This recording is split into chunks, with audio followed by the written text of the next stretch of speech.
ঢাকার ধামরাইয়ে ২০১২ সালে ট্রমা সেন্টারের জন্য ৩ তলা একটি ভবন নির্মাণ করে গণপূর্ত বিভাগ, কিন্তু এক যুগের বেশি সময়ও হস্তান্তর হয়নি ট্রমা সেন্টারটি। বর্তমানে ট্রমা সেন্টার নিজেই যেন ট্রমাটাইজড হয়ে আছে।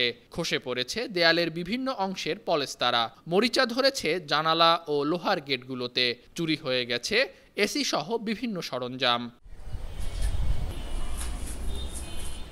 দেশের দুর্ঘটনাপ্রবণ মহাসড়কগুলোর মধ্যে অন্যতম ঢাকা আরিচা। এ সড়কে দুর্ঘটনায় আহতদের দ্রুত চিকিৎসা দেওয়ার জন্য ধামরাই উপজেলা স্বাস্থ্য কমপ্লেক্স চত্বরে ২০০৮ সালে ২০ শয্যার ট্রমা সেন্টারের কাজ শুরু হয়। ২০১২ সালে নির্মাণ কাজ শেষে সাভার গণপূর্ত বিভাগ থেকে জেলার সিভিল সার্জনকে ট্রমা সেন্টারটি বুঝে নিতে চিঠি দেয়া হয়, কিন্তু সিভিল সার্জন পুরোপুরি কাজ শেষ করে হস্তান্তরের জন্য নির্বাহী প্রকৌশলীকে আরেকটি চিঠি দেন, যার কোনো জবাব দেয়নি গণপূর্ত বিভাগ।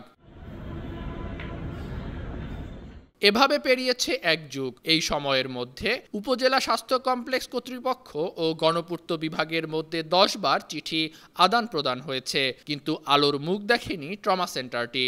ওই সময় কিছু কার্যক্রম বাকি ছিল বা কাজ অসম্পূর্ণ থাকায় সে সময় যিনি ছিলেন দায়িত্বে তিনি হাসপাতাল পক্ষ থেকে বুঝে নেননি, এবং এরপরও একাধিকবার চিঠি দেওয়া হয় যে অসম্পূর্ণ কাজগুলো সম্পূর্ণ করে আমাদের হাতে বুঝিয়ে দেওয়ার জন্য, যাতে স্বাস্থ্যসেবার কার্যক্রমটা পরিচালনা করা যায়। এই অবস্থায় জুন মাসের মধ্যে ভবনটির নিচতলা ব্যবহার উপযোগী করা হবে, তবে সেখানে ট্রমা সেন্টার নয়।